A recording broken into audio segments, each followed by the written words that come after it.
Ministro, vamos começar com um assunto de momento, com a derrubada do decreto que aumentaria o IOF. O governo, antes mesmo dessa derrota, já falava em judicializar a questão, ou seja, trazer o assunto para uma definição no Supremo Tribunal Federal. Na sua avaliação, cabe ao Supremo decidir sobre a derrubada desse decreto ou é uma questão inerente à política somente?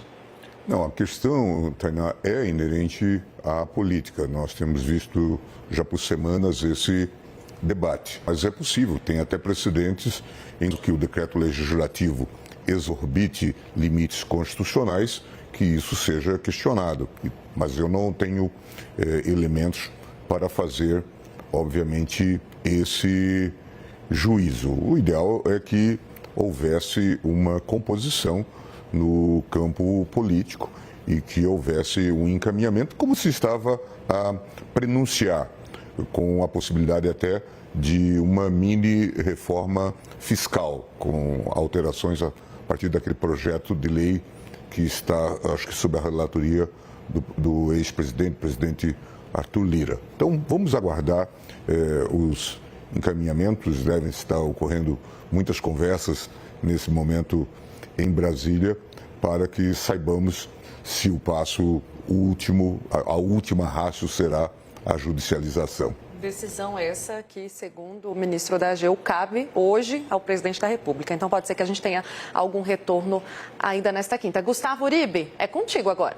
Ministro, o senhor fala de precedentes. O senhor acha ruim que acabe sempre parando no Supremo Tribunal Federal quando o Congresso Nacional ou se omite de uma decisão ou acaba tendo uma decisão que compromete as contas públicas? Ele perguntou, ministro, eu vou repetir aqui, Uribe, o ministro não ouviu, se o senhor acha ruim que essas questões da política sempre acabem parando aqui no Supremo Tribunal Federal. Sabe, é algo inevitável diante do papel que a Corte tem no contexto do controle de constitucionalidade. O ruim, o negativo nesse contexto é sempre depois as reclamações. As questões não são resolvidas no campo político, são trazidas para o Supremo Tribunal Federal e depois um lado ou outro imputa ao Supremo ter decidido, e eventualmente até usam expressões mais fortes, né, Uribe, ter se intrometido numa questão política ou supostamente política.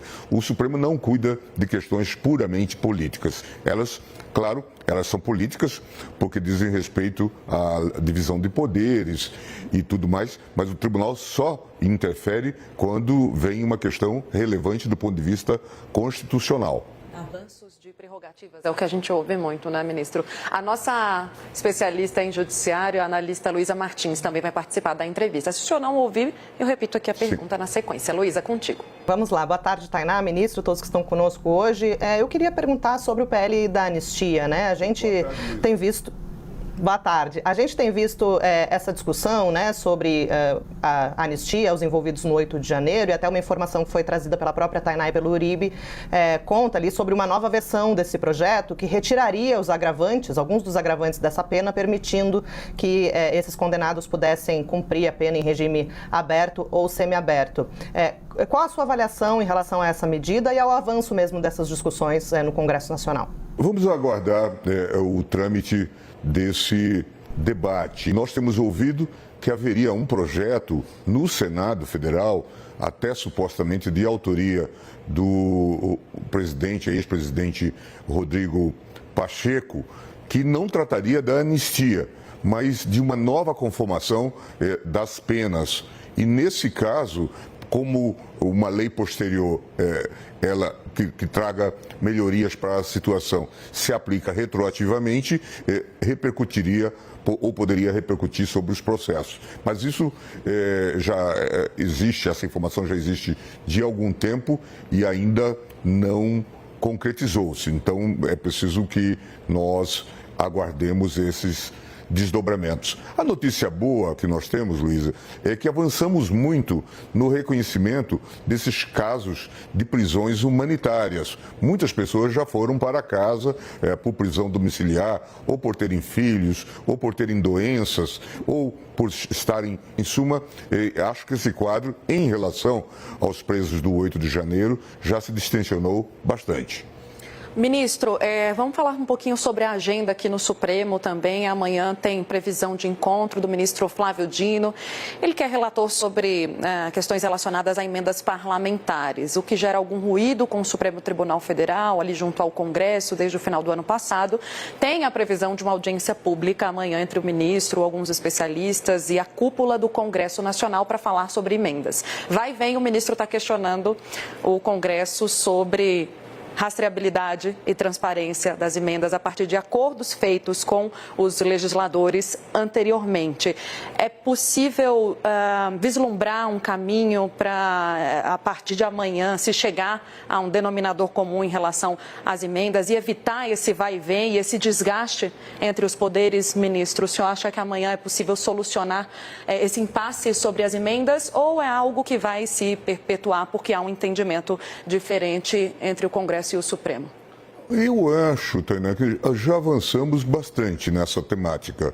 Chegamos até a um texto normativo sobre isso a partir de um encontro que tivemos na presença do ministro Rui Costa, na presença do presidente de então, Rodrigo Pacheco, e do presidente Arthur Lira. Então, e na presença também do ministro Flávio Dino.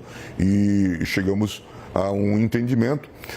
As decisões tomadas pelo ministro Flávio Dino, elas não são escoteiras iniciais, elas repetem uma decisão da ministra Rosa Weber, que desde então vem exigindo a publicidade, a rastreabilidade, né, a explicação sobre as divisões. O ministro Flávio Dino herda esta relatoria e prossegue então nessa discussão. Acho que já avançamos bastante. Agora está marcada essa audiência pública e acredito que se fará tudo para que haja um quadro de accountability, que haja um quadro de transparência e não estamos longe, eu imagino, do consenso nessa matéria. Pelo que eu sei, o que há é um resquício de falta de informação ou de desinformação em relação ao passado, tendo em vista os procedimentos que se adotavam à época. Mas isso também, espero, se resolverá.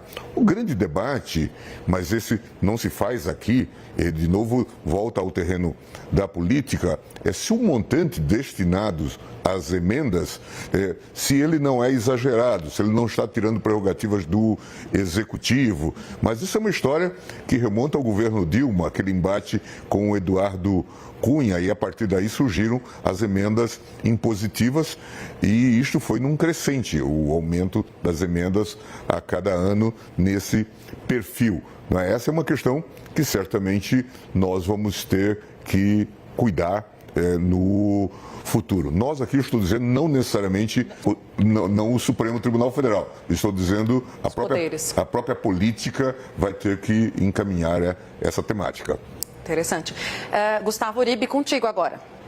Ministro, nós falávamos anteriormente na pergunta da Luísa Martins sobre o 8 de janeiro, as condenações. O senhor disse que já está se caminhando para prisões humanitárias, a possibilidade de saída de mães com os filhos do regime fechado. Gostaria de perguntar sobre uma afirmação feita por Flávio Bolsonaro, filho de Jair Bolsonaro. Ele disse que o candidato que for apoiado por Jair Bolsonaro em 2026, caso ele ganhe as eleições, ele dará um indulto para Jair Bolsonaro após uma eventual condenação pelo Supremo Tribunal Federal. E ele disse que isso precisa ser discutido com o Supremo Tribunal Federal. O senhor vê espaço para a possibilidade do Supremo Tribunal Federal considerar justo, considerar viável um indulto a Jair Bolsonaro e não poderia ser considerado inconstitucional? Eu vi essa fala do Flávio Bolsonaro e achei um tanto quanto truncada, Uribe, mas alguns entenderam que ele estivesse impondo condições para o apoio do grupo do seu pai ao possível candidato que seria apoiado por essa extrema-direita, esse grupo mais conservador, de que teria que haver o indulto. Como você sabe, nós estamos em meio ainda ao julgamento desse turbulento processo e certamente devemos ter até o final do ano, pelo ritmo que tivemos, a conclusão dele. Não me parece que se possa garantir o indulto e muito menos constranger o Supremo Tribunal Federal nesses casos. Acho que esse tipo de pacto político talvez não se faça, ou se fizer, talvez não tenha efetividade diante da gravidade do quadro que nós vimos, como já ocorreu, por exemplo, com o caso do Daniel Silveira. Uribe? Não, gostaria também que o senhor falasse um pouco sobre o marco temporal. O senhor fez parte das negociações nos últimos tempos. Será enviado um projeto ao Congresso Nacional? O senhor já poderia antecipar para a gente quais serão as premissas desse projeto sobre o marco temporal? Nós estamos formulando as últimas teses a partir dos acordos que fizemos e aguardando, acho que para amanhã, a manifestação da AGU. Como vocês sabem, o Supremo não apenas disse que a aplicação do marco temporal era inadequada, mas disse também que quem tivesse justo título e boa-fé nessas terras deveria ser indenizado. E aqui nós temos um problema, é o problema que marcou o início da nossa entrevista, que é a falta de recursos para todo esse processo, considerando o número de demarcações que ainda temos por fazer. Avançamos alguma coisa nesse contexto. Com o apoio do presidente Lula, houve uma compra de terras no Mato Grosso do Sul, que distensionou significativamente o quadro confuso que havia lá. Mais recentemente, num processo da relatoria do ministro Toffoli, se resolveu também uma pendência que envolvia Itaipu, portanto remonta aos anos 70. Índios foram retirados de suas terras para aquele alagamento e formação do lago de Itaipu. Comprou-se terra agora no Paraná para que eles sejam assentados. Então, alguns passos foram dados, mas essa é uma questão delicada. No mais, estamos tentando estabelecer procedimentos, limites, aceitando algumas das premissas estabelecidas no próprio projeto do Congresso Nacional, e eu vou submeter, definida a questão com a AGU, eu vou submeter essa proposta aos colegas do Supremo. Temos uma questão que nós não colocamos nesta mesa, que é a questão da mineração em terra indígena. Mas é uma questão que está sendo colocada no Congresso Nacional. Há até uma comissão designada pelo presidente Davi Alcolumbre. E aqui no Supremo há um caso da relatoria do ministro Dino, em que índios Cintalagas constituem uma cooperativa e querem fazer a mineração de diamante em suas terras. Portanto, esse tema também nos aflige e nos desafia. Eu sou otimista, Uribe, em relação a um encaminhamento procedimental. Nós não temos, como eu já disse aos líderes do Congresso, como superar a decisão do plenário em relação ao marco temporal. O plenário é soberano, já decidiu, mas nós podemos melhorar bastante a segurança jurídica do procedimento de demarcação, e nisso é que temos investido e estamos investindo.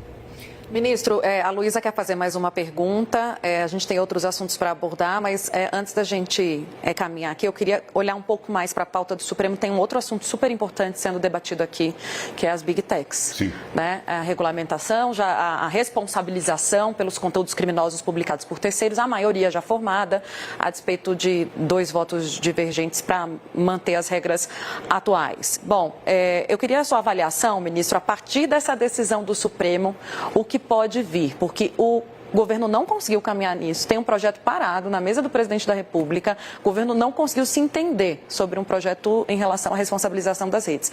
O Congresso tirou o corpo fora, decidiu, desde o PL das chamadas fake news, né, não legislar sobre esse assunto e ainda reclama do Supremo Tribunal Federal se debruçar sobre o assunto. O que acontece, na sua avaliação, a partir da decisão do Supremo? É possível mais uma reação política, outra crise institucional entre os poderes? Como é que o senhor responde a essas críticas, a essa avaliação? Todos viram que essa temática estava entregue e esteve sempre entregue ao Congresso Nacional, que o Senado Federal, sobre ela, deliberou-se de maneira clara. Quando chegou à Câmara, esse tema se tornou mais contundente, mais explosivo e também muita fake news, né? Disseram que haveria um modelo de censura, que haveria ameaça de censurar a própria Bíblia. As próprias Big Techs fizeram um redirecionamento para que as pessoas tivessem uma visão negativa e atuassem junto aos seus parlamentares contra a aprovação do projeto. Como havia processos no Supremo Tribunal Federal, nós aguardávamos a deliberação do Congresso Nacional. Foi inevitável que esses processos fossem pautados, um da relatoria do ministro Toffoli e outro do ministro Fux, e discutindo fundamentalmente a constitucionalidade do artigo 19, que é o artigo que diz que, em princípio, só se retira conteúdo das redes sociais mediante ordem judicial. E já havia um debate no próprio Tribunal Superior Eleitoral de que, em alguns casos, ter-se-ia que haver a obrigatoriedade de retirada, a chamada de responsabilidade das Big Techs. E é um pouco isso que nós estamos tentando desenhar com esses 8 votos. Estamos dizendo, pelo menos, que o artigo 19 é inconstitucional, as posições mais, talvez, extremadas, ou pelo menos que ele é parcialmente inconstitucional, dizendo então que ele pode ser aplicado, por exemplo, no caso de crimes contra a honra. Mas eu acho que caminhamos bem e temos um consenso que não foge aos paradigmas da legislação hoje existente na Alemanha, existente na União Europeia, existente no próprio Reino Unido. Nosso cuidado todo é não comprometer a liberdade de expressão nas redes sociais. Estamos nos pautando por esses paradigmas e, por isso, eu espero, hoje até temos uma conversa prévia à sessão, para que nós avancemos e tenhamos uma deliberação consensual. É claro que, encerrado esse debate, haverá certamente uma discussão sobre o órgão supervisor, o órgão regulador, porque o ideal é que tivéssemos tudo isso dentro de um arcabouço legislativo. Mas como não tivemos, certamente vamos ter que nos pronunciar, não sei se teremos um órgão regulador ou mais de um, certamente vamos ter que também nos pronunciar sobre este assunto. Mas nenhuma tensão em relação ao Congresso Nacional. No momento que o Congresso Nacional deliberar, estará fazendo bem a sua função e portanto, é preciso deixar isso bastante esclarecido. Nós temos hoje uma legislação muito vasta que já criminaliza determinadas situações, já considera determinadas práticas como crimes, e que são crimes também quando elas são desenvolvidas em sede de internet, de plataformas de mídia social. O que se quer é que elas tenham aquilo que se diz na legislação geral, um dever de cuidado. Acompanhem e, mediante uma notificação, a simples ciência, retirem esse conteúdo do ar. Perfeito. Luísa. Ministro, uma outra discussão bastante atual que está no Supremo, chegou ao Supremo, na verdade, recentemente, é a questão sobre o ressarcimento às vítimas, né, os aposentados prejudicados pelas fraudes do INSS. E tem essa discussão sobre em que medida o Supremo pode ou não dar aval para a abertura de crédito extraordinário para que o governo possa se antecipar, né, e fazer esse reembolso num tempo mais breve. A gente já viu algumas decisões do STF a esse respeito, né, do crédito extraordinário, não só em casos como as enchentes, Sim. também no combate às queimadas. O senhor deu também uma decisão que eu não me recordo recordo exatamente, mas teve a ver com a renda mínima, né, algum benefício nesse sentido. Queria saber a sua avaliação se é possível e se o Supremo tem tem essa atribuição, né, de dar esse tipo de autorização para uma despesa que furaria o teto de gastos. Essa questão acho que está com o ministro Toffoli, né, que, salvo engano, acho que já até deu uma decisão nesse sentido. Em princípio é possível, há uma ADPF colocada aqui e é possível que se coloque, então, uma solução, uma vez que esse tema se tornou bastante emergente desde que revelada a fraude e também o seu montante, o significativo prejuízo que muitas pessoas tiveram. Certamente é uma questão sensível do ponto de vista político, mas como você lembrou, Luísa, nós já tivemos outras decisões semelhantes em que há justificativa de abertura de um crédito extraordinário. Ministro, o nosso tempo está curto, vamos caminhando aqui para o final da entrevista. Eu queria fazer muitas outras perguntas, né? Mas vamos falar do Fórum também de Lisboa, Sim. né? O senhor está promovendo. Quantos anos já, ministro? Já. 13º ano. Eu queria te ouvir, falar um pouco sobre a presença, né, de autoridades. Basicamente, para quem não está por dentro, né, o ministro promove esse fórum aí há mais de 10 anos, recebendo autoridades, né, empresários, para discutir país, né? Esse ano, qual é a temática, ministro? A temática é a temática da sustentabilidade, do desenvolvimento sustentável, vis-à-vis aos desafios tecnológicos que temos, né? E então teremos certamente a discussão a inteligência artificial, redes sociais e sua regulação, a questão da sustentabilidade climática, a chamada transição energética e temas variados também da nossa vida política, semipresidencialismo, a questão do orçamento, não é? Portanto, vamos tratar de vários temas e também do momento atual do mundo. O mundo está vivendo, desde a guerra da Ucrânia, Rússia e Ucrânia, está vivendo um momento muito singular e que sinaliza, por exemplo, debilidade das organizações internacionais. A própria inadequação, talvez, desse sistema, esse poder de veto do Conselho de Segurança. Aí eclodiu a guerra Hamas-Israel e agora esse desdobramento Israel-Irã. Então vamos discutir também essa chamada nova ordem mundial, a questão americana, a questão das sobretarifas. Então, a rigor, temos muitos temas e também nós temos um papel, o papel do Brasil no mundo. Nesse momento que estaremos em Lisboa, vai estar se realizando em Brasília a reunião dos BRICS, que é um tema extremamente importante, né?